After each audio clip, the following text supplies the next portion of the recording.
it's terrific to be here in Sydney with Eric Abbott, the Shadow Minister, the Leader of the Opposition in the Senate, to formally launch our workplace relations policy. We've chosen to do it 4 months out from the poll itself because this is an important subject and we want to be absolutely upfront with the Australian people about our plans in this important area. In essence, we will retain and improve the Fair Work Act. The only people with anything to worry about from this policy are dodgy union officials and their supporters. We will re-emphasise the importance of productivity in enterprise bargaining under the Fair Work Act. We will ensure that under the Fair Work Act, in order to have protected industrial action, the parties have been talking first and striking later.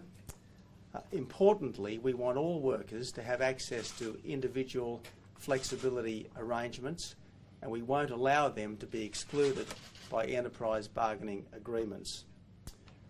But the heart of our policy is ensuring that the rule of law operates in our workplace and that unions and other industrial organisations are run honestly and in the interest of their members. I think all Australians were appalled by the scenes in Melbourne a couple of months ago when there were violent protests, including attacks on police and on police horses. We need to stamp that out. That's what happened under the Australian Building and Construction Commission before, and that's what will happen again.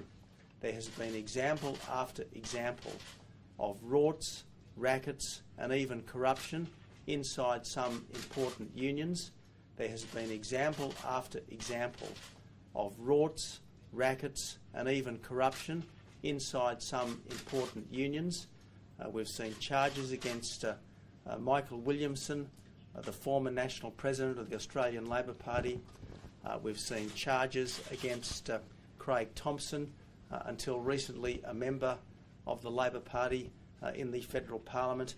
We've seen the ICAC hearings into shenanigans by Mr John Maitland, a former boss of the CFMEU.